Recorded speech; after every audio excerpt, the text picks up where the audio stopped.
Halo semuanya, selamat datang di acara Equitalk bersama saya Restu. Dan saya Febrian. Selama beberapa menit ke depan, kami akan menemani pemirsa semua dengan topik-topik menarik seputar kesetaraan gender. Equitalk merupakan sebuah program yang namanya kita ambil dari kata equal dan talk. Equal yang berarti kesetaraan dan talk, ya karena program kita talk show. Sebagai pembawa acara, pada kesempatan kali ini, kita akan menghadirkan ketiga narasumber yang akan memberikan sebuah opini dari sudut pandang yang berbeda dari masing-masing narasumber. Yang pertama ada Odyssey yang mempunyai personal branding yang cukup unik dan menarik yang akan memberikan opini dari sudut pandangnya. Karena ia mempunyai personal branding di dalam dirinya yang berkaitan dengan topik kita kali ini. Lalu ada Safa sebagai narasumber wanita yang akan memberikan penjelasan terkait dengan topik kita kali ini yang akan disampaikan dari sudut pandang seorang wanita. Dan yang terakhir ada Kadafi yang akan memberikan gambaran opini, atau pengalaman, dan sudut pandang dari seorang pria terkait topik kita yang akan kita bahas. Langsung saja kita ke narasumber yang pertama, ada Odyssey. Nah, sekarang kita sudah bersama Odi nih, seorang mahasiswa aktif semester 2 di Universitas Bina Sarana Informatika. Halo Odi, boleh nggak diceritain tentang apa personal branding yang lu bangun di diri lu sampai sekarang dan kasih opini juga dong tentang topik yang kita bahas yaitu kesetaraan gender. Oke, kalau ngomongin apa tadi personal branding ya. Personal branding. Personal branding yang gue bangun sampai sekarang itu tadi juga udah sempet di notice dikit sama MC-nya berdua. Kalau misalnya gue itu kan punya personal branding yang cukup unik, terus juga yang beda lah ya daripada yang lainnya itu karena balik lagi sih sebenarnya yang ngasih gue personal branding kasih tahu gue itu kalau gue punya personal branding yang beda daripada yang lain itu bukan gue sendiri ya. Gue kan nggak ngejudge diri gue tuh kayak ih gue kok gini banget ya, enggak. Sebenarnya gue tuh dapat gambaran gimana personal branding yang gue bangun itu dari orang-orang sekitar, terus juga dari media sosial. Karena kan menurut gue sendiri itu kalau ngomongin personal branding itu kan pasti nggak luput dari yang namanya media sosial. Karena kan nggak mungkin kita nggak bangun personal branding tanpa adanya platform yang bisa kita naruh kalau personal branding kita itu tuh kayak gimana. Terus juga mau ngejelasin sedikit kenapa gue punya personal branding yang cukup unik dan beda daripada yang lain. Yang pertama, gue itu sebenarnya gini, nggak mengkategorikan diri gue itu tuh pengen ikutan sama personal branding yang dibangun sama orang lain. Jadi gue tuh pengen punya my own beauty standard, terus juga I want to have my own personal branding. Kayak gue tuh ngebuat diri gue itu tuh beda daripada yang lain. Yang pertama, gue itu suka banget sama yang namanya gue bingung jujur, tapi gue tuh suka sama yang namanya cat rambut. Jadi kan banyak nih cowok-cowok sekarang itu kan sebenarnya gimana ya, udah jadi common way itu buat ngecat rambut di kalangan setiap gender. Karena kan di sini kan juga ngebahas kan kesetaraan gender.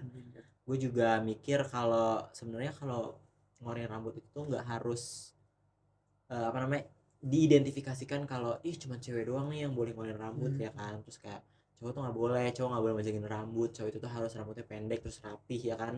Terus juga dulu sempet tahu karena gue dulu punya background di SMK kan. SMK itu gue tuh cukup ketat mengenai soal rambut ya. Kayaknya semua SMK cukup ketat ya, tapi kayaknya SMK gue lebih ketat daripada SMK yang lain. Jadi dia tuh punya ketentuan untuk potongan rambut itu kayak berapa ya, tiga tiga empat empat kalau nggak salah. Jadi kayak kanan kiri itu tiga. Cepat, Iya atasnya 4 gitu ya. iya kayak gitu tuh, gue nggak paham deh. Jadi disuruh kayak gitu kan, terus kan gue nggak paham ya. Yaudah gue bilang rapin aja tuh kalau tiap mau potong rambut kan ke barber shop. Jadi ya udah, yang penting rapi lah. Terus balik lagi ngomongin personal branding, gue suka banget sama yang namanya itu selain ngeluarin rambut, gue juga jujur sorry agak ngeblank. Lanjut, kalau ngomongin personal branding itu kita ilangin yang tadi aja ya. Gue tuh gak suka yang namanya main bola. Jadi kalau ngomongin personal branding itu kan cukup intens ya.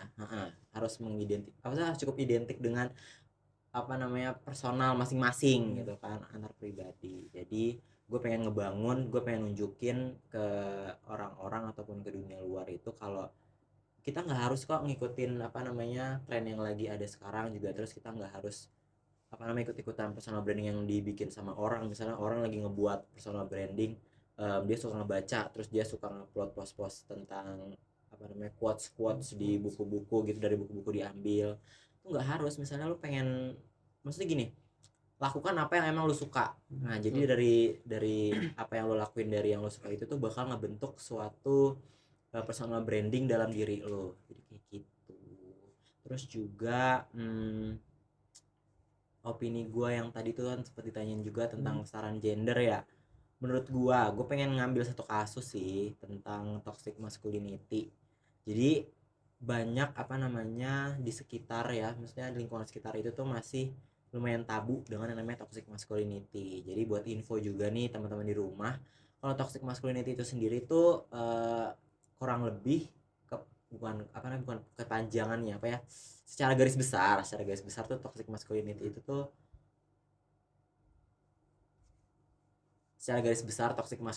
tuh adalah sebuah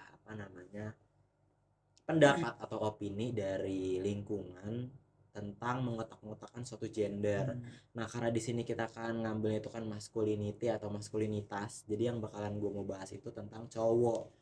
Jadi kayak cowok yang nggak boleh main sepak bola, terus cowok yang nggak boleh nyoba tren-tren kayak warnain rambut, terus cowok yang emang dikhususin untuk lo cowok, lo kalau misalnya nggak ngerokok lo bukan cowok. Banyak yang Kayak kayak gitu ya kan. Terus juga banyak juga yang tentang, maksudnya nggak cuma rokok gitu. Toxic masculinity itu tuh lebih ditekankan bagaimana lo tuh bisa diterima di lingkungan, bagaimana lo bisa diterima di lingkungan selayaknya seorang pria ataupun cowok gitu kan.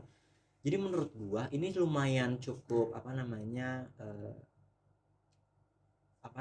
cukup topik yang cukup intens gitu untuk dibahas, dan ini tuh harus benar-benar diedukasi ke setiap orang, karena nggak ada salahnya kalau misalnya cowok itu nggak suka main bola, terus cowok juga nggak suka olahraga.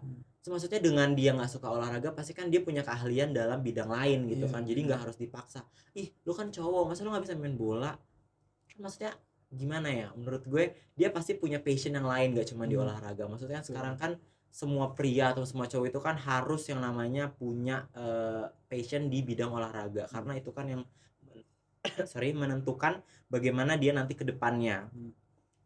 Kalau menurut gue pribadi ya, gue cukup menentang dengan orang-orang lingkungan sekitar yang bilang cowok tuh harus pintar, maksudnya cowok harus punya badan yang bagus, terus cowok juga harus punya basic lah di olahraga. Itu gue nggak suka banget, karena menurut gue olahraga tuh penting banget, tapi nggak semua orang itu tuh harus benar-benar yang memfokuskan suatu keadaan atau diri mereka tuh untuk terjun ke dalam suatu olahraga. Nggak harus. Misalnya dia suka, misalnya cowok, banyak yang kita jumpai itu kayak cowok-cowok yang menurut gue kayak gue ya, yang nggak suka di bidang olahraga, namun dia punya skill atau passion di bidang kreatif. Jadi kan maksud gue di bidang kreatif, misalnya jadi graphic design, video editor, terus content writer, itu kan nggak perlu lu nggak perlu punya basic di bagian olahraga. Kecuali kalau lu tuh pengen ngeresearch konten tentang olahraga, ya lu percuma dong kalau ngeresearch konten tapi nggak langsung terjun ke dalamnya, maksudnya nyobain bagaimana sih olahraga itu. Gitu. Jadi toxic masculinity itu menurut gue cukup tabu di lingkungan sekitar. Jadi harus banget diedukasi, dan gue paling suka banget kalau ada orang yang kadang ngechat via DM kalau gue lagi ngupload Instagram, kayak ih nggak malu sama bentukan lo yang sekarang, terus kayak ih nggak malu sama rambut cowok kok diwarnain, terus kok cowok pakai makeup, cowok kok pakai soft lens. Malah sekarang banyak yang kayak gitu cowok. Iya gitu kan, bisa dilihat sih sebenarnya di kampus-kampus kalian juga, teman-teman di rumah juga banyak dijumpai kayak sekarang cowok udah mulai gondrong. Ya kan, itu udah menjadi suatu dobrakan yang menurut gue lumayan keren. Jadi kita tuh nggak harus mengotak-ngotakan suatu gender, nggak usah lah ya. Kayak ya udah, dia kan maksudnya mind your own business. Paham gue? Mind your own business kayak ya udah, kalau lu punya problem sama gue coba disampaikan ke gue. Jadi nggak usah yang kayak ih kok cowok begitu sih, ngomong baik-baik lah ya. Kayak gitu. Terus juga terakhir sih dari gue mengenai opini gue tentang kesetaraan gender, bisa dicoba ya teman-teman untuk lebih open minded. Terus teman-teman juga bisa cari tahu apa itu toxic masculinity, apa itu kesetaraan gender. Sekarang kan udah banyak ya platform-platform yang udah menyediakan edukasi kayak misalnya TikTok, terus juga Instagram, YouTube, terus banyak banget dari Google ya, berita-berita press release itu juga udah mulai maksudnya menaikkan konten-konten yang tentang kesetaraan gender. Jadi educate yourself sebelum kamu tuh menjudge seseorang. Itu sih dari gue. Oke Odi, gue punya pertanyaan lagi nih. Kenapa lu nyaman dengan personal branding yang sekarang lu jalanin? Dan apa yang membuat hidup lu menjadi terkesan atas personal branding yang lu punya sekarang? Oke, kalau dibilang nyaman, jujur nyaman banget. Gue tuh sempet dulu tuh denial, kayak kenapa ya gue kayak punya personal brand. Bukan ngomongin personal brandingnya ya. Kenapa gue beda gitu daripada yang lain?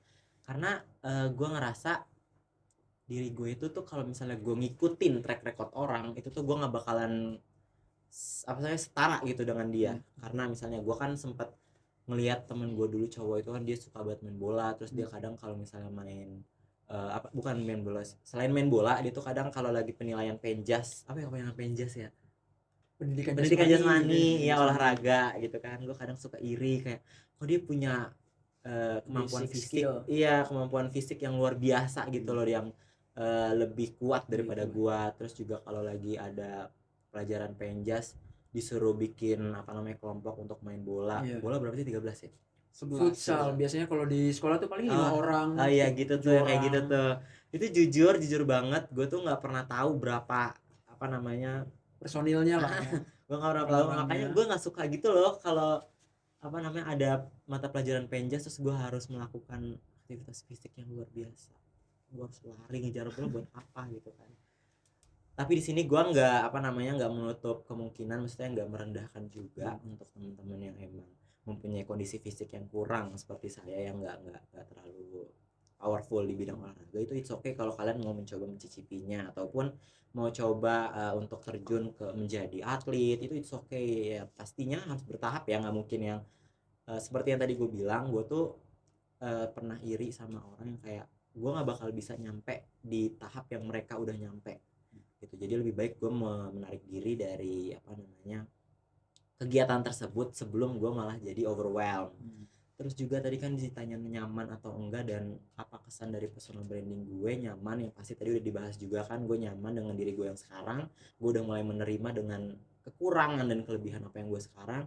Lalu juga kenapa yang membuat gue tuh menjadi terkesan dengan personal branding yang gue bangun. Yang pertama, gue jadi lebih pede untuk ngomong di depan apa namanya umum ya. Apalagi sekarang kan gue diundang nih menjadi speaker di Equitalk. Terus juga gue jadi lebih punya banyak wawasan karena kan jujur dengan personal branding yang gue sekarang punya itu tuh gue jadi lebih sering apa namanya melakukan literasi. Jadi gue jadi lebih sering ingin tahu terhadap suatu topik. Gue jadi lebih apa namanya tergerak untuk mengikuti apa namanya campaign-campaign yang memang mengangkat tema itu tentang kesetaraan gender ataupun kemanusiaan. Terus juga terakhir dari gue untuk apa namanya yang membuat gue berkesan itu gue jadi lebih bisa tahu kemana nih arah dan tujuan hidup gue tuh mau kemana sekarang dengan personal branding yang gue bangun. Karena gue bisa ngomong dan sebenarnya satu-satu skill yang gue manfaatin dari diri gue adalah ngomong gitu. Jadi harus tetap diingat kalau misalnya ngomong itu harus speak by data gitu. Jadi nggak bisa yang asal ceplos karena kan percuma aja ya kalau kalian tuh nyampein sesuatu yang memang tidak by data. Jadi kesannya kayak asal gitu. Itu sih yang buat gue berkesan dari personal branding gue dan kenapa gue juga nyaman dari personal branding gue. Gue juga ada pertanyaan nih. Apa pendapat lu tentang kasus yang belakangan ini sedang ramai dibicarakan terkait dengan masalah kesetaraan gender yang secara tidak langsung akan mempengaruhi kehidupan anak-anak Gen Z sekarang yang akan datang nanti? Gimana menurut lu? Pendapat gue tentang opini gue tentang kasus-kasus kesetaraan gender yang sekarang lagi marak ya. Yang pasti yang pertama itu gue sempet dulu enggak dulu banget sih, beberapa waktu yang lalu beberapa minggu yang lalu tuh sempat ngeliat juga trending di Twitter itu tuh tentang apa namanya sekelompok orang itu tuh mereka menyuarakan tentang kesetaraan gender baik dari sisi perempuan ataupun dari sisi Laki-laki. laki-laki.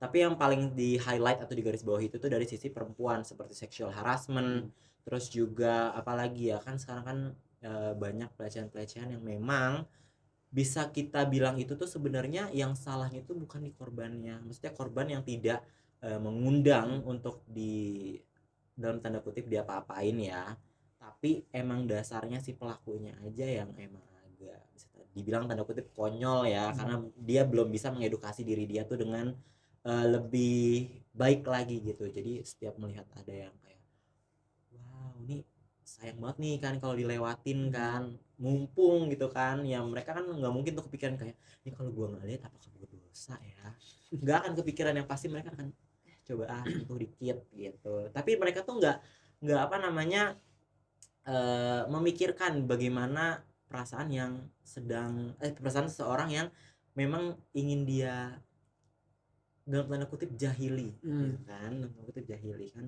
Sekarang kan sexual harassment itu terjadi di banyak apa namanya lingkungan, khususnya itu tuh di transportasi publik. Apalagi seperti kita ketahui sekarang kan kereta udah dari lama sih itu dibuat gerbong perempuan itu terpisah. Tapi ada juga banyak apa namanya perempuan yang memang tidak mau apa namanya menaiki kendaraan umum tapi duduknya itu atau berdirinya itu di gerbong perempuan. Karena ya satu, gerbong perempuan pasti akan penuh ya kalau jam-jam hektik ya, pasti kan mau nggak mau mereka akan ke gerbong umum gitu. Nah di gerbong umum ini mereka tuh lebih apa namanya waspada karena banyak sexual harassment yang terjadi di transportasi umum, khususnya di kereta ya atau KRL atau ya pokoknya transportasi umum secara garis besar. Jadi mungkin untuk teman-teman di rumah yang wanita ataupun perempuan, gua dari sisi laki-laki gua pengen pesan aja buat kalian tetap waspada ya di setiap kondisi ataupun di setiap lingkungan, karena nggak ada yang tahu kalau kalian sendiri nggak bisa menjadi tameng untuk diri kalian sendiri, repot tuh ke belakangnya kan. Karena kalau misalnya sampai ketahuan misalnya kalian tuh menjadi korban ya, terus kalian itu tuh takut untuk melakukan pelaporan ke pihak berwajib atau ke pihak yang memang bisa menangani itu tuh kayak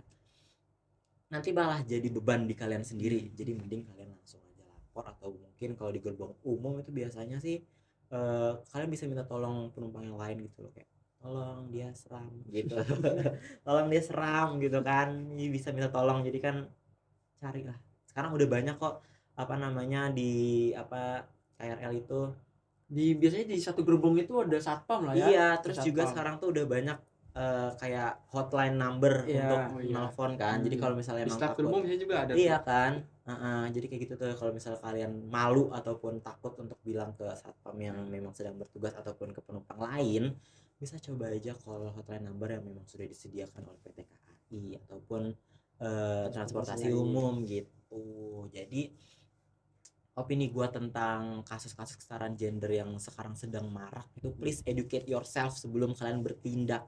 Karena nggak ada salahnya loh kalian tuh tahu apa konsekuensinya jika kalian melakukan tindakan yang ditanda kutip itu melanggar norma dan melanggar aturan yang sudah ditetapkan oleh setempat gitu sih. Jadi tolong edukasi diri kalian sendiri sebelum kalian melakukan kegiatan yang bukan melakukan kegiatan sebelum kalian melakukan tindakan yang memang bisa dikategorikan itu merugikan diri sendiri dan merugikan orang lain.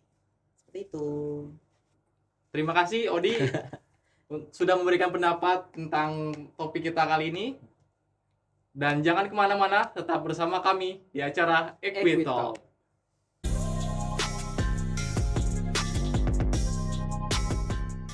Cari kampus yang mahasiswanya keren. Kuliah, BSI aja.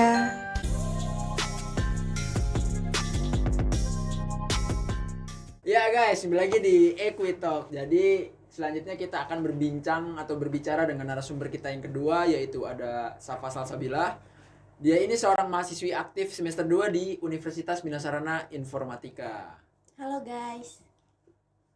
Oke Safa, gimana menurut lo tentang kasus feminisme dalam kehidupan lo? Kan lagi ramai nih tentang adanya gerakan sebagian kelompok wanita meminta keadilan hak-hak atas dasar persamaan jenis kelamin. Dari yang gue tahu nih, peran dan tantangan feminisme udah berubah seiring berjalannya waktu. Zaman dahulu tuh wanita sering banget ya dianggap punya keterbatasan dalam banyak aspek kehidupan mereka. Mungkin dibatasi dalam akses pendidikan, kesempatan kerja, dan hak-hak hukum. Feminisme berjuang buat ngatasin ketidakadilan dan mendapatkan hak-hak yang sama dengan para laki-laki.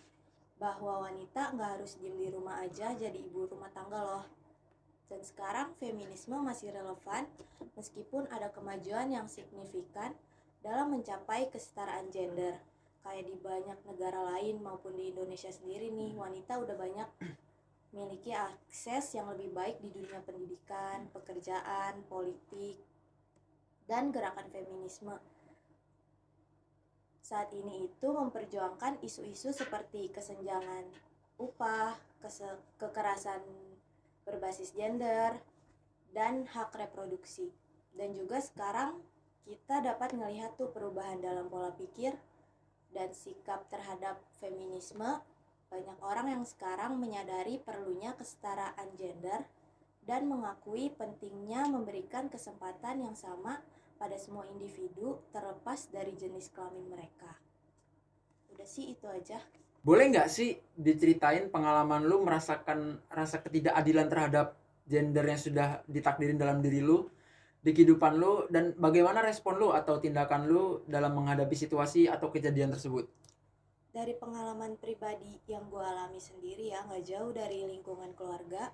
Kayak nenek gue lebih terlihat peduli dan perhatian sama cucu cowoknya dan anak cowoknya ketimbang sama cucu ceweknya dan anak ceweknya. Kayak perlakuan dan sikapnya berbeda banget. Ke cucu cowoknya lebih banyak kasih sayang dan perhatian dan selalu diturutin keinginannya, ketimbang ke cucu ceweknya lebih banyak disuruh ngalah dan gak selalu diperhatiin. Tapi mungkin emang cara orang peduli dan sayang itu berbeda-beda. Jadi gue jalanin masalah ini dengan tenang karena gue yakin kedepannya nenek gue gak lagi membeda-bedakan kasih sayang dari gendernya aja. Oke. Sungguh menarik ya cerita dari pengalaman lu. Semoga kejadian ini tidak terulang lagi di kehidupan lu. Iya, amin. Terima kasih. Iya guys, demikianlah berbincang dengan Safa ini. Jangan kemana-mana, tetap di Equitalk.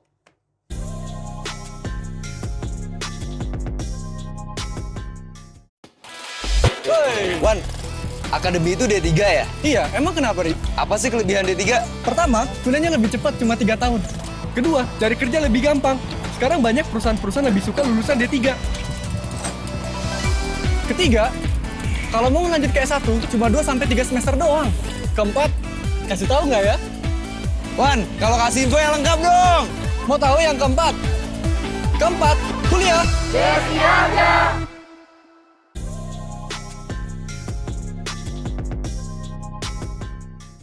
Halo semuanya, kembali lagi di acara Equitalk.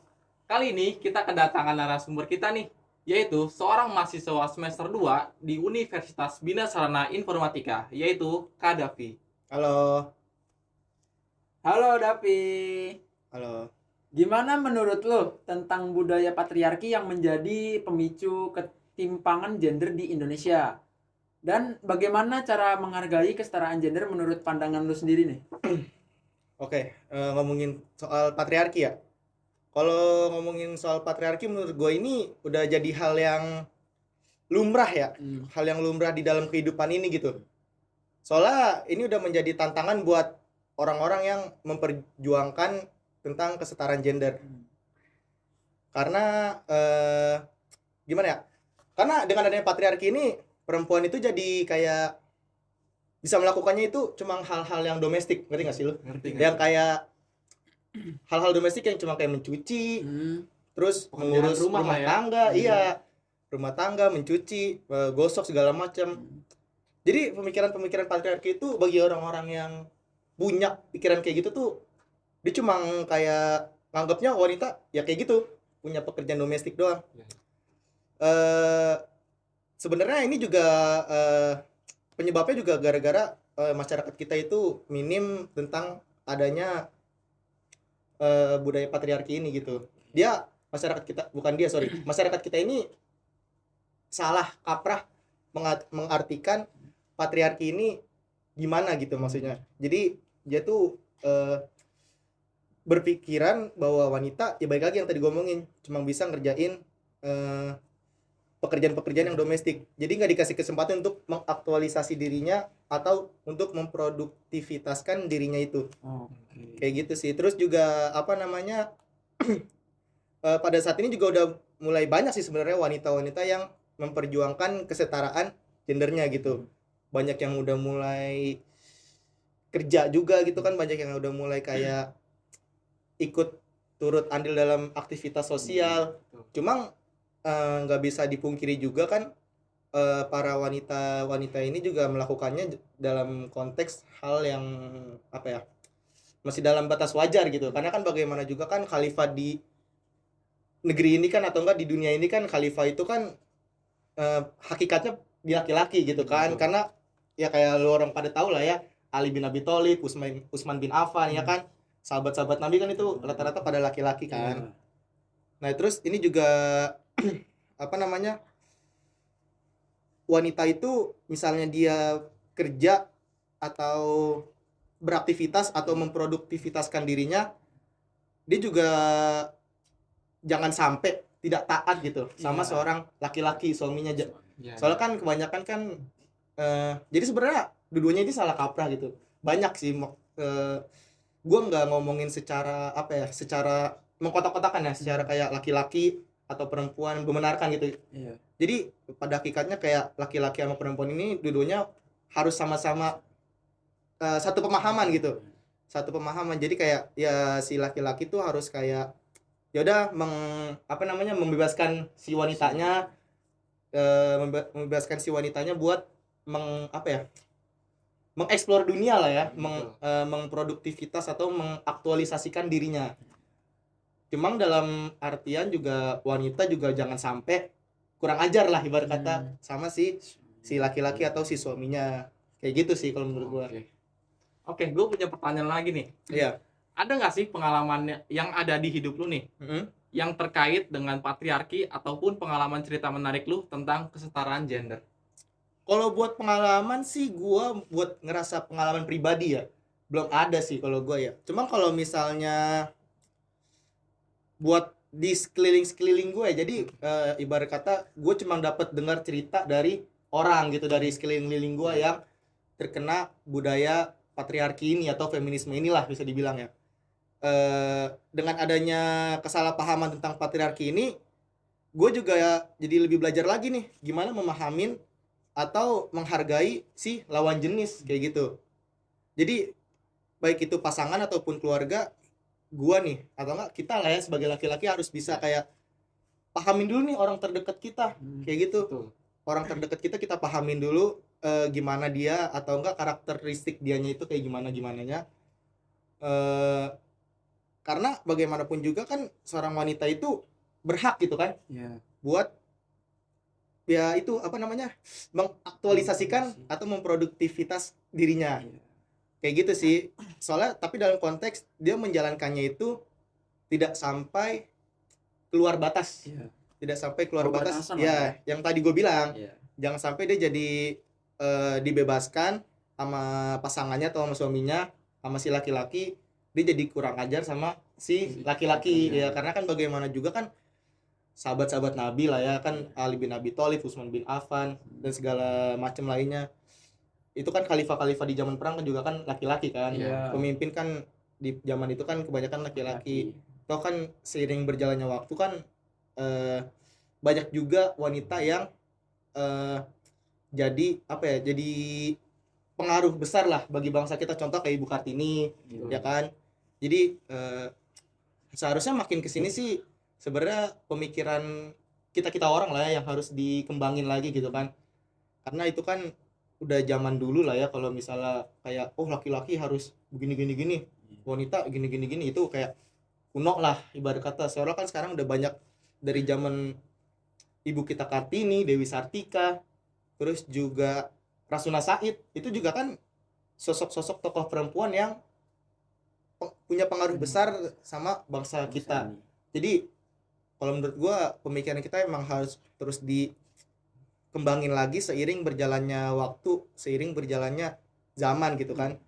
Jadi kita nggak boleh menetap sama satu pikiran gitu. Kita punya satu pikiran yang kayak, oh ini harus gini gini gini nih, ini harus gini gini gini, oh nikah tuh harus mapan, oh nikah tuh harus ini, oh laki tuh harus kayak gini gini.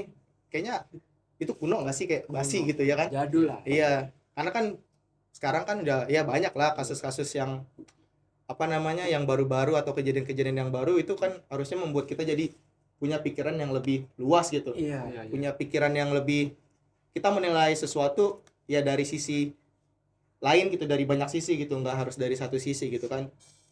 Kurang lebih kayak gitu sih. Kalau buat pengalaman sih gue kayaknya nggak ada sih. Kalau buat pengalaman pribadi sih ya. Iya. Cuma paling dari Teman-teman ya di lingkungan dari sekitar aja ya kali kayak ya. misalnya banyak yang cerita lah ya, kalau Iya, misalnya iya. nongkrong segala macam kan cerita, kalau misalnya masa gue gini dah, apa namanya, masa gue sama adik gue dibedain, atau gue sama Oh, kakak iya, gue iya. ya kayak gitulah. Masa abang gue, abang berarti cowok kan, temen gue berarti cewek, masa abang gue nggak kerja nggak kuliah gini-gini nggak apa-apa tapi gue harus diharusin dah gini-gini. Banyak sih ya, maksudnya cuma dengar dari cerita-cerita kayak gitu. Toh gue juga semoga nggak mengharapkan itu kejadian gitu di gua atau di ya lu semua lah, soalnya itu juga kayak pikiran yang kuno nggak sih kalau menurut lu juga? Iya. Iya nggak sih? Jadul. Iya kan? Jadul banget. Kayak apa sih, nggak harus gitu kan.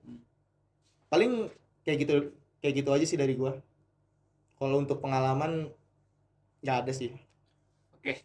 Jadi itulah ya sedikit cerita yang telah disampaikan dari narasumber kita, yaitu Kak Davi. Ya. Dan setelah ini kita akan melakukan apa, Febrian? Jangan kemana-mana, tetap di Equity Equito. Talk.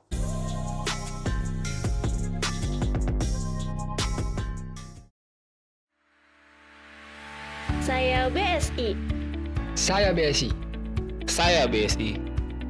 Saya BSI. Kuliah di BSI memberikan banyak kemudahan. Bisa belajar kapan saja, di mana saja. Mengakses perkuliahan semudah menggerakkan jari. BSI hadir semakin dekat dengan Anda. Sama Universitas Bina Sarana Informatika, mari menjadi kebanggaan bangsa.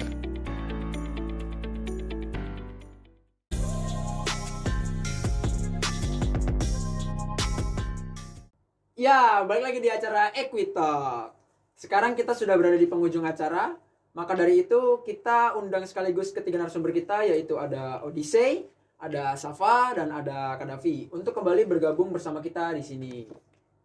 Nah, kalian bertiga kan sudah menyampaikan opini dan pengalaman pribadi menurut kalian tentang patriarki maupun feminisme nih. Menurut kalian, bagaimana sih cara membangun standar kaula muda untuk dapat memahami hal-hal dasar kehidupan yang bersifat general ataupun umum dalam menyikapi masalah kesetaraan gender ini? Mungkin bisa kita mulai dari Odyssey. Oke. Kalau menurut gua untuk membangun kesadaran ya tadi ya, Iya. tentang kesetaraan gender yang meliputi patriarki dan feminis. Seperti yang tadi udah gue sempat bilang di sebelumnya, itu tuh gue sempat notice juga kan, kalau untuk edukasi diri kalian sebanyak-banyaknya baca berita-berita ataupun coba telusuri buku-buku yang memang mengangkat tentang feminis ataupun patriarki. Sekarang udah banyak tuh di buku-buku, toko buku ya, bookstore kayak Gramedia ataupun Intermedia tuh udah banyak banget. Tapi balik lagi gimana ke kaliannya aja, kalian harus punya keinginan yang kuat untuk mempelajari topik-topik tersebut. Karena kalaupun kalian gak mau mempelajari topik tersebut, setidaknya kalian tahu. Jadi kalian tuh bisa tahu kalian tuh harus berperilaku seperti apa jika memang bertemu dengan kasus-kasus yang nyerempet ke kesetaraan gender. Dari gue sih gitu. Oke, terima kasih Odi. Selanjutnya Safa, gimana pendapatnya? Menurut gua, remaja maupun orang dewasa harus memiliki kesadaran untuk tidak membatasi kemampuan atau peran berdasarkan gender aja sih. Oke, makasih Safa. Yang terakhir gimana, Davi? Pendapatnya? Pendapat tentang patriarki dan feminisme ya? Iya.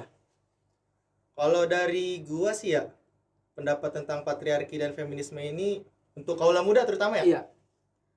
Kita tuh harus kayak lebih memperhatikan karakteristik orang-orang terdekat kita dahulu. Karena kalau misalnya kita udah paham nih sama karakteristik lawan jenis ya, terutama kepada orang-orang terdekat kita, pasti sama orang lain kita bisa lebih paham akan karakteristik mereka. Maksudnya bisa lebih open minded lah, bisa lebih kayak memahami hal-hal yang lawan jenis kita itu mau mau melakukan apa gitu, mau mengaktualisasikan dirinya, mau memproduktivitaskan dirinya.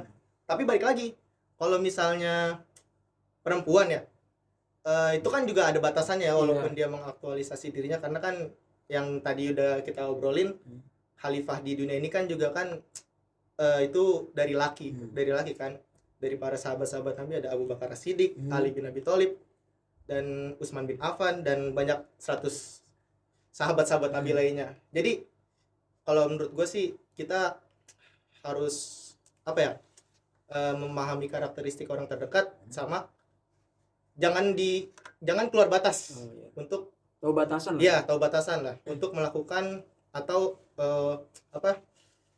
menyetarakan gender, untuk menyikapi tentang kesetaraan gender ini. Kurang lebih kayak gitu dari gue. Oke, terima kasih buat Odi, Safa, dan juga Kak Davi yang sudah hadir dan memberikan pernyataan terkait menghargai kesetaraan gender ini. Baik, kita sudah berada di penghujung acara. Mungkin sampai di sini saja acara kita. Sampai bertemu di lain hari. Dadah.